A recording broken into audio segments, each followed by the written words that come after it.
Welcome to Only Wisdom. So, this is in the continuation of the series that we have started of the question paper analysis of Himachal Pradesh University MA Political Science entrance. So, today we are going to discuss from question number 31 to 50.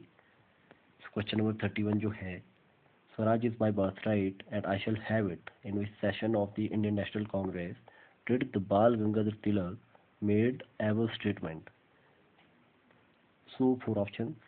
A is Lucknow session 1916, B is Calcutta session 1917, C is Madras session 1914, and D is Nagpur session 1920. So, right option is A, Lucknow session 1916. Question number 32.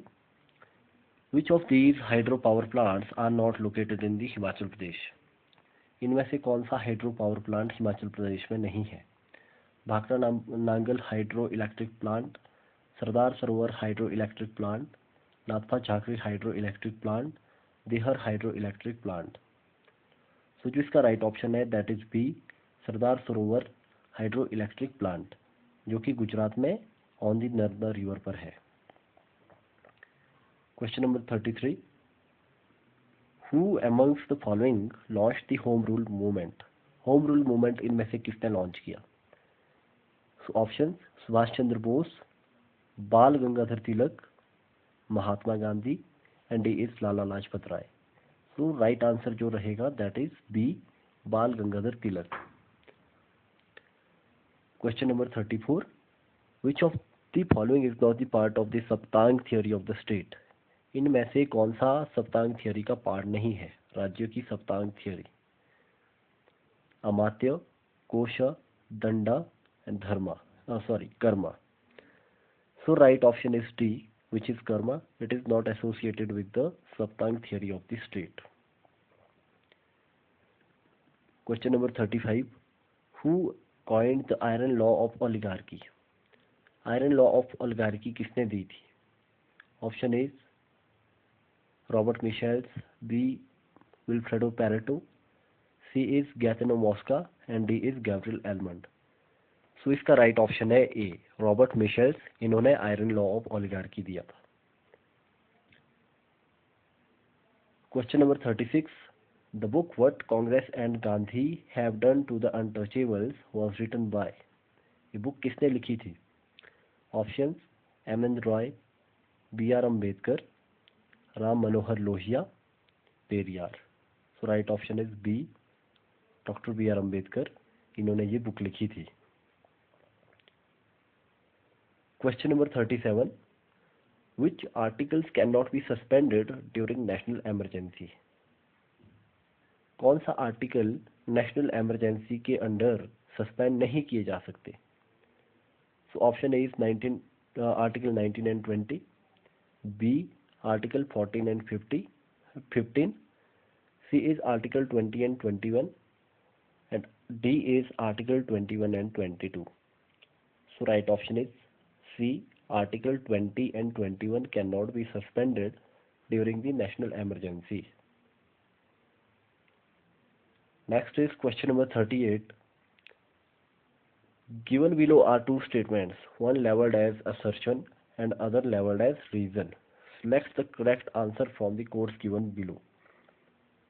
Assertion दी गई है और उसका एक reason दिया गया है. आपको इसके बेस पे बताना है कि कौन सा इसमें से सही है. नीचे आपको चार ऑप्शंस दिए गए हैं. असर्शन क्या है? असर्शन है dependency theory postulates that contemporary underdevelopment is the result of relationship between metropolitan countries and underdeveloped satellite countries. और रीजन है the most underdeveloped regions in the world are the ones which had the close ties with metropole, as they served as the primary source of capital and raw material, but were later abandoned when business declined. सो यहाँ पे जो right option है, नीचे इसके options है. Both A and R true and R is the correct explanation of A. B is both A and R true and R is not the correct explanation of A. C is A is true but R is false. D is A is false but R is true. So यहाँ पे right option A है. Both A and R are the true and R is the correct explanation of the A. Question number 39. The right to constitutional remedies which have been regarded by Ambedkar as heart and the soul of the Constitution falls under which article of the Indian Constitution? जो right to constitutional remedies है, संवैधानिक उपचारों का अधिकार, वो किस article के under है? Article 32, article 14, article 30, article 17. So right option is A, article 32. Question number 40. Which of these statements are true with reference to the money bill? Money bill के संदर्भ में कौन से कथन इनमें से सही है, सत्य है? The first is it can be introduced only in Lok Sabha and not in Rajya Sabha. मतलब इसको लोकसभा में ही इंट्रोड्यूस किया जा सकता है, राज्यसभा में नहीं. इट कैन बी इंट्रोड्यूस्ड इधर इन लोकसभा और इन राज्यसभा. इसको या तो लोकसभा या इसको राज्यसभा में इंट्रोड्यूस किया जा सकता है. Third, it can be introduced only on the recommendation of president. इसको प्रेसिडेंट की रिकमेंडेशन पर ही इंट्रोड्यूस किया जा सकता है. And option fourth, it can only be introduced by a minister. इसको केवल एक मिनिस्टर द्वारा ही इंट्रोड्यूस किया जा सकता है. नीचे कुछ कोड्स दिए गए हैं. Only 2 and 3 are true. Only first, third and fourth are true. Second, third and fourth are true. Only first and fourth are true. So जो यहाँ पे राइट ऑप्शन है that is B, first, third and fourth are true. क्योंकि जो second statement है ये first statement को contradict करती है कि it can be only introduced in Lok Sabha not in Rajya Sabha, which is true. क्योंकि मनी बिल को केवल राज्यसभा में ही इंट्रोड्यूस किया जा सकता है, इसको राज्यसभा में नहीं किया जा सकता है. That is why the second statement is wrong and first, third and fourth is true. Question number 41. Match the following type वाला question है. On the left hand side electoral processes have been given और right hand side पे countries का नाम दिखाया गया है. आपको मैच करना है. तो यहाँ पे दिया गया है first past the post system, party list system, additional member system, second ballot system. और कंट्रीज है Switzerland, USA, France and Germany. और नीचे इसके 4 ऑप्शंस है. आपको जब मैच करोगे तो जो first past the post system है that is associated with the Switzerland, जो कि बिल्कुल सीधा सीधा राइटली मैच है. सेकंड की बात करें, पार्टी लिस्ट सिस्टम, ये यूएसए से डायरेक्टली मैच करता है, विच इज राइट. थर्ड है यहाँ पे एडिशनल मेंबर सिस्टम, जो कि फ्रांस का इलेक्ट्रल प्रोसेस है. और second ballot system it has been adopted by the Germany. So right option is A itself. Question number 42.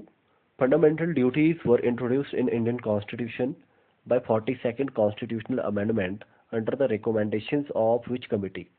किस कमेटी की रिकमेंडेशन के अंडर फंडामेंटल ड्यूटीज को 42nd कॉन्स्टिट्यूशनल अमेंडमेंट द्वारा इंट्रोड्यूस किया गया?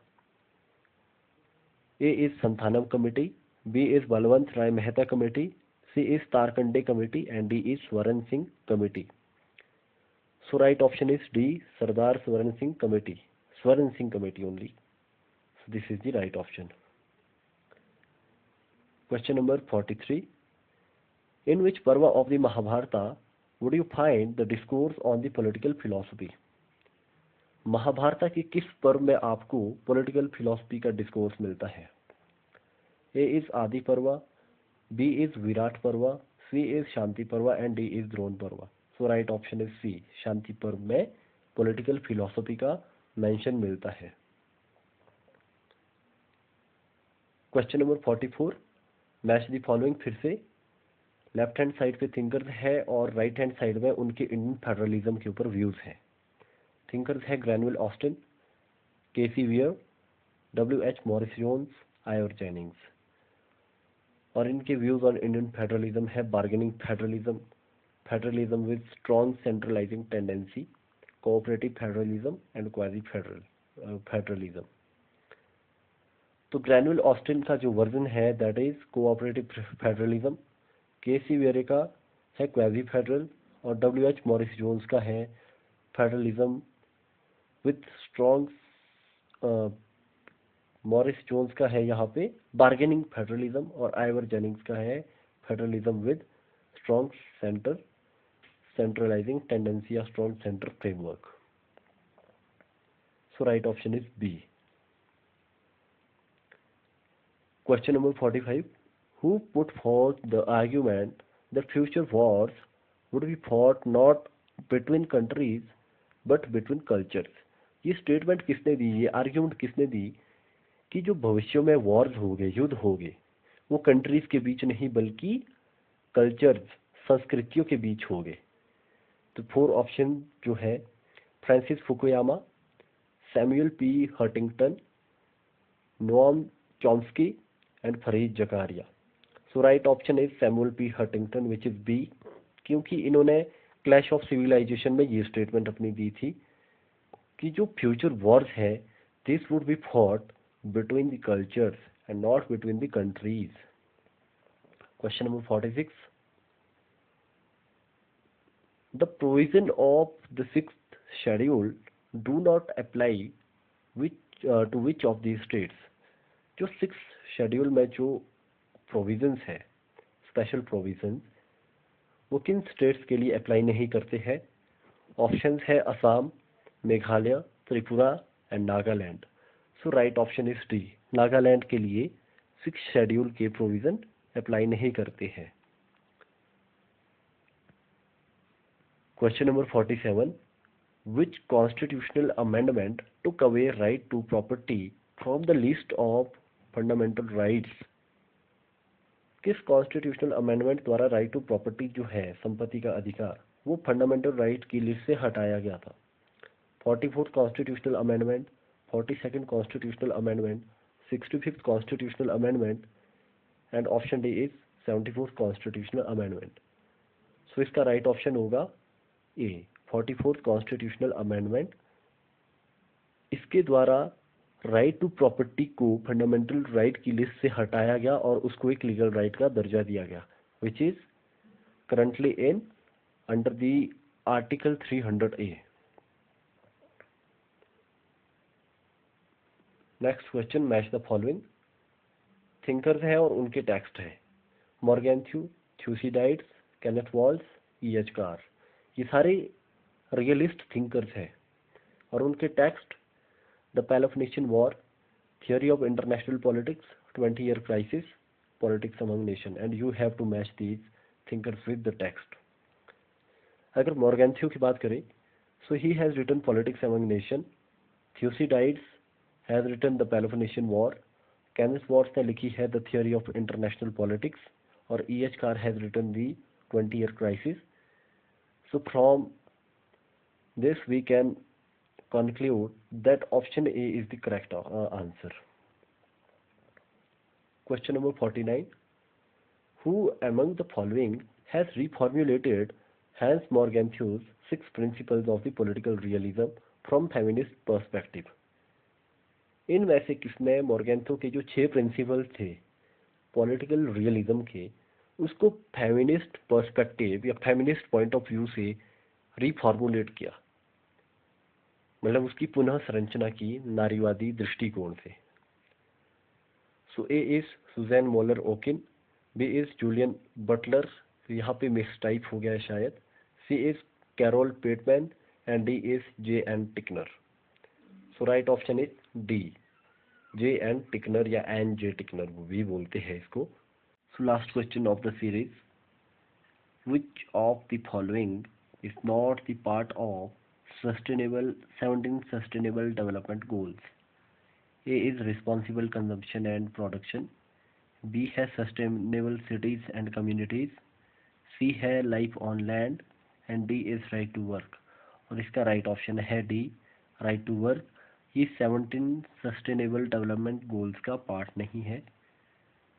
So if you like this initiative, like the video, share the video and subscribe to the channel.